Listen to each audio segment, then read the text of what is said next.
Van'da yetişmiş olan ve Van'da bu spor eğitimlerini alan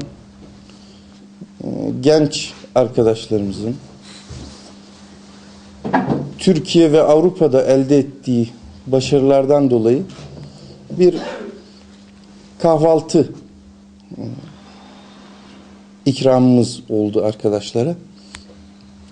Bunu Hekimevinde gerçekleştirdik. Tabii daha önce de arkadaşlarla oturup görüşmüştük geçen seneden beri. Diyorduk ki biz bu arkadaşları daha önce Van'ın yetiştirdiği gençler olmasına rağmen başka illerin spor kulüplerinde müsabakalara çıkıyorlardı. Ve başarılarını o şekilde elde ediyorlardı. Biz o arkadaşların hepsini Van'da toplamak istedik. Ve Van'a hizmet etmelerini sağlamaya çalıştık.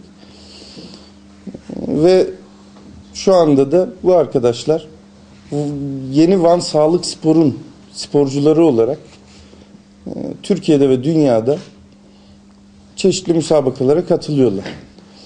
Hepsi de Van'ın çeşitli mahallelerinden, çeşitli köylerinden gelen arkadaşlar var. Yani her mahalleden arkadaş var burada. Ve gerçekten çok başarılılar. Çok sportif kimlikleriyle bu başarıyı elde ettiler.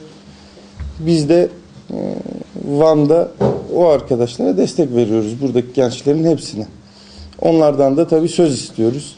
Bundan sonra inşallah bu 47 arkadaşın 47'sinden de madalya bekleyeceğiz. Gençlerimizi gidip internetlerden kaldırıp yeni gençler spora kazandırmaya çalışıyoruz. Şimdiden de Sayın Müdürümüze tekrar teşekkür etmek istiyorum. Diğer müdürlerimize de saygılar sunuyorum. İnşallah bundan sonra da bu desteklerine layık olmaya çalışacağız. İbrahim Avcı'ya da yine Türkiye'deki şampiyonluğundan dolayı ödülümüzü veriyoruz. Evet arkadaşlar. Van daha iyi imkanlar sağladı, Van Sağlık Spor Kulübü. Kendi şehrim adına, kendi ilim adına dereceler almak, onun adına, Van adına dereceler almak istedim. O yüzden Van'ın ismini daha yükseltmek istedim. Bunun için transfer oldum Van Sağlık Spor Kulübü'ne. Hedefim sadece Türkiye şampiyonu olmak değil, önümüzdeki Ağustos ayında yapılacak Dünya Şampiyonası ve Avrupa Şampiyonası'nda derece almak.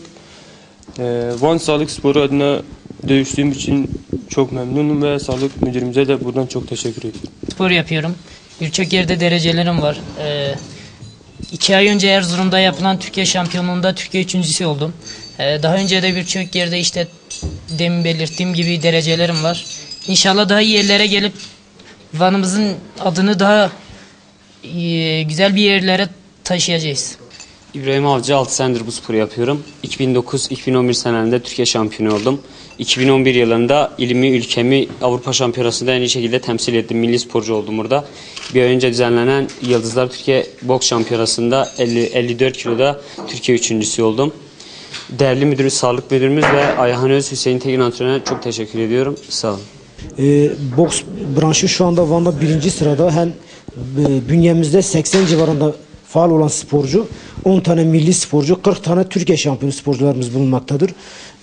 Bununla beraber bahsettiğim gibi işte depremle beraber sporcuların birçoğu İstanbul'un ve diğer Türkiye'nin başka kulüplerinde transfer olmuşlardı ve Gençlik ve Spor İl Müdürü Aslan Sinir ve Sağlık İl Müdürümüz Doktor Bilal Acar Bey bir araya geldiler ve bir proje işte biz çocukların maaşını, her şeyini biz verelim. Sağlık Spor Kulübü'ne transfer etme böyle bir karar aldılar.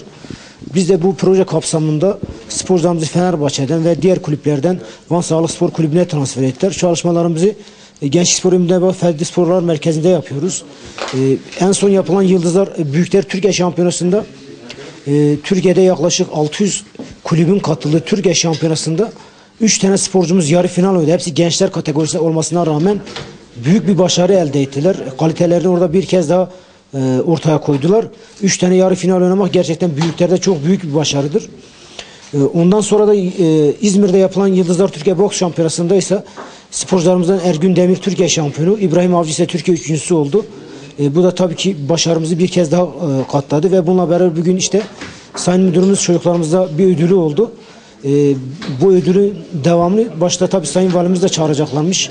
Sayın Valimizden de bu tür destek bekliyoruz. Sayın Valimiz de sporu ve sporcuyu seven bir insan. Biz büyüklerimizden, iş adamlarımızdan sadece bu yükün sağlık spora kalmamasını, yani her kesimden iş adamlarımızdan destek bekliyoruz sporcularımıza. Sponsorluk yapmalarını bekliyoruz. Ödül bekliyor sporcularımız. Herkese teşekkür ederiz.